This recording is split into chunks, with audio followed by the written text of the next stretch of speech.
What is the stress cycle? How do we complete it? And what's the difference between stressors and stress, especially for those of us who are neurodivergent? Hi, I'm Brett from Neurodivergent Insights, and today Dr. Megan Anna Neff and I are talking about the stress cycle and neurodivergence. Dr. Megan Anna Neff is an autistic ADHD clinical psychologist and is also the creator of Neurodivergent Insights. They are also the author of the Autistic Burnout Workbook and Self-Care for Autistic People. Dr. Neff blends research, clinical insights, and lived experience to make sense of adult neurodivergence.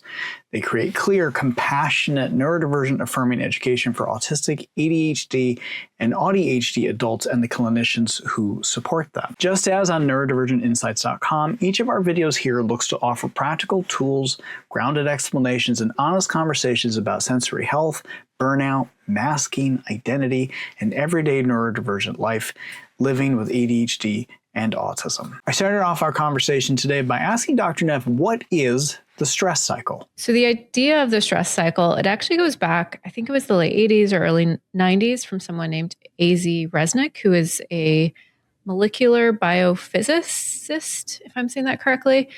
And a lot of this was observed from what they were observing in nature. And I'll walk through that in a second. But the idea then got popularized by people like Peter Levine, who were doing a lot with trauma work, and it started circulating in psychology circles.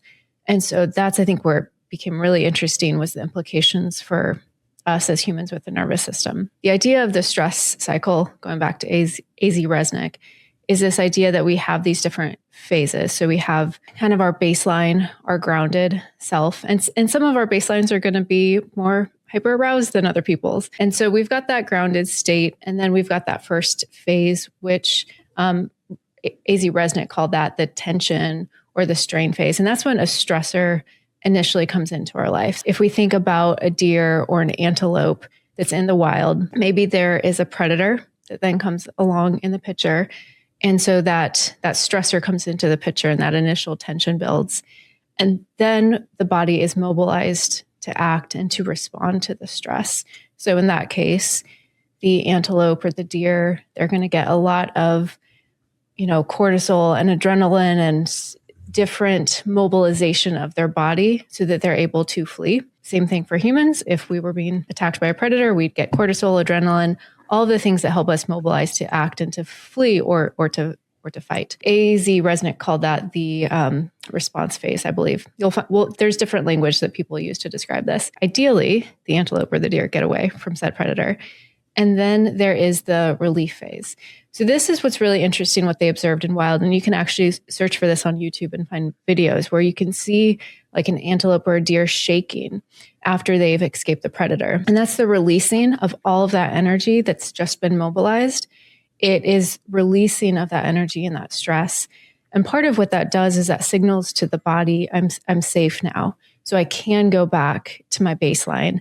I can release the stress from my body. And then I can get back to my grounded kind of whatever baseline is. So that's what we call completing the stress cycle. When it gets to run the course, a stressor comes in, our body's mobilized, we act, which is protective and helpful. And then the stressor is ideally removed from our life, and our nervous system, our body knows, okay, I'm safe now, so I can release that stress from my body and go back to baseline. Now, we don't always get to complete the stress cycle. And that's when stress can accumulate in the body. And where the image that comes to my mind is like the stress gets baked into us and it accumulates. And that's when we can start to see burnout and exhaustion and chronic health conditions and so much more. Well, and you write that modern life really makes completing it that much harder because, we've evolved as humans in many ways. And so now it's hard to sometimes even recognize when it's showing up in our body and then how to complete it with how modern life is today. I'm certainly not the first person to say this. Like, I think this is kind of a common idea of we live in these nervous systems that haven't yet caught up to how much humanity has evolved. And so even our stress cycle or our stress response, that worked really well for acute stressors because there were more clear signals of threat and then more clear endings to that stress. In modern life, we don't have a lot of stressors that end. I don't know about you, Brett, but I'm curious how many open stress loops you have in your life at the moment. Too many. Exactly. Me too. If I even just stop to try to think about all the open stress loops, there's a lot, especially as an ADHDer and especially as a business owner. My ADHD, I'm always opening new projects or new things. And so I especially have a lot of open loops in my head, a lot of them that are kind of dripping stress, and they don't have a clear finishing to it. Well, and even to that point, when we think about just working life, day-to-day working life, shifting from one project to another project, this project over here may have caused me a little bit of stress, but now I'm working on a different project, but that project is definitely still taking up space in my mind, especially ADHD mode. I'm sort of thinking about things as I'm trying to move on to the next project. It's hard to complete or even recognize that stress cycle when I'm just going from project to project, not high stress things, but just, projects in general that are just a part of work life. Yeah, exactly. Like we do so much more hopping and first of all, there's also a cognitive load to that context shifting and that hopping, but it's also, that the ability for something to be finished, or even when something is finished, for the body to be like, okay, that stressor is gone. I'm releasing the stress. We're so prone to just hop to the next thing because we do have so many things to always be doing, or always things that are always demanding our attention and grabbing us. So just the ability to fully release that stress, I think gets incredibly hard during modern life. And the body doesn't always, the body's not great at knowing the difference between a stressor that can kill us and a stressor that's stressful, right? So reading negative comments online or social media, the way the body's going to respond, it's not necessarily going to know it's not in actual physical danger. And so when we're exposed to so much more stressors and the body's not great at saying actually, this is not a life-threatening stressor, that's also a pretty hard equation. And one thing I just want to make a note of, not to go fully into depth because this deserves its own conversation, but in addition to modern life, there's also the complexity of when someone has grown up with chronic or diffuse trauma. So much of how we get to the resolution phase is when there's those signals of safety and the body knows I'm safe to restore now. So in the context where we're in traumatic environments, we aren't getting those signals of safety necessarily. And so the body isn't safe enough to release that stress. And so it accumulates. And even for folks, when they grow up in that environment, perhaps later in life, they are in environments that are safe. However, it can still feel protective to never let your guard down because at one point in life, it was dangerous to get into safety and to have your guard down. And so for people, this is part of why one of the things we see with complex trauma is a lot of hypervigilance, because being at quote unquote baseline or being not on guard has never felt safe for that person. And so learning how to be safe and not on guard, that becomes a lot of trauma work. And so that's part of why completing the stress cycle becomes so integral to a lot of trauma work and people who are doing really good work in trauma spaces, because this gets more complicated when it is not safe to release our stress. How do we recognize it? And then how do we complete that cycle? But within the recognition of it, I also want to ask you, what if alexithymia is in play? What are those two connecting pathways there? So much of, I think, neurodivergent wellness starts with us becoming a curious observer of our own experience, or becoming kind of a detective of ourselves, because our signals and our tells might not look the same as what culture says it should be. So knowing what your signals or signs are that your body is carrying a lot of stress. In general, with alexithymia, the way I work with it for myself, we might not have the same emotional signals of I'm overwhelmed and I'm stressed. And so to figure out what your tells are, and it could be behavior, maybe you're sleeping less, maybe you're sleeping more, maybe you have more stomach aches or more headaches. Maybe you're pacing more. Maybe it's your thoughts. For me, actually, my thinking is often how I start to know how I'm doing. I'll start noticing maybe it's a lot more self-criticism, or maybe it's more kind of dread about the future. That's usually a signal I'm tired or getting depressed. And so it's thinking through kind of what are the thoughts that are the signals, what are the behavioral kind of signs that I might be stressed or overloaded. Could an increase in rumination be a part of that too? That can, yes, I think with stress, rumination, also with anxiety and with other triggers as well. But I think rumination. So yeah, knowing what your patterns are. Also, more and more of us are using, things like Apple Watches and Oura Rings and all these devices that will also tell you like, hey, your body's stressed right now. Yeah. And so I think biofeedback and neurofeedback, that's something I think is, in general, I just find really fascinating, but I think can be particularly helpful for neurodivergent folks. So also looking at patterns through our biometrics and what that is telling us. So it's really will be pretty individualized to the person of what their stress signals are. So once we've sort of recognized it and we're sort of tuned into it, I guess is a good way of sort of putting it, how do we then shift to that mode of, okay, I've got to complete the cycle. What do I do now to do that? So I really like the work of Emily and Amelia Nagoski. I hope I'm saying their last name right. They're twins who wrote a fantastic book on burnout. I highly recommend checking it out. It's interesting. They actually both discovered they were autistic after writing that book. And I was like, well, of course you wrote a book on burnout. Makes sense. You were burnt out. I had that question while I was reading it. Yes, I had that question while reading it too. I was like, this sounds very autistic coded at different parts. Yeah, that book is fantastic. They do a lot with the completing the stress cycle. And what they do a really good job of, they do a few really good things. One of the things that I really like that they pull out is that in a modern context, it's really important that we learn to differentiate between a stressor and stress. So a stressor is something that comes into our life and invokes stress. And again, stress is not a bad thing, right? Stress mobilizes us. It's unhelpful when it becomes chronic and baked in, and it's not the kind of stress that's mobilizing us to address the stressor. But when we are dealing with so many stressors that are these open loops, that what is helpful in modern life is to have a practice of dealing with the stress, even when the stressor can't be removed. And so what they recommend in their book, and I just like this as a framework, is to take 20 minutes a day to complete the stress cycle, to kind of think about it as moving the stress out of your body. And there's a lot of different practices that can do this.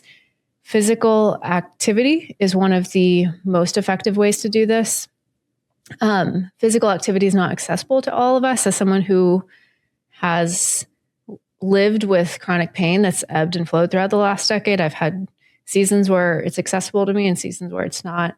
But when movement is accessible, that can be such a good way of completing the stress cycle. And I don't know about you, but for me, if I say I'm completing my stress cycle versus I'm going to go exercise, I have a lot less demand avoidance around it. I do too. Yeah. Cause it feels more like, oh, my body's craving. Like I've got to, like, I can feel the need for it when I frame it like that versus like exercise. It can be like, I'll do that tomorrow. Well, and for me, that's when I know I'm in my stress is when when I'm struggling to rest. And I typically have a baseline fatigue. So I know if I'm like, I feel too agitated to like sink into something, I know my stress is pretty high. And that's exactly when I'm craving that physical activity. So I actually just in the last 2 weeks, so I've had really, really horrible hip pain this last year.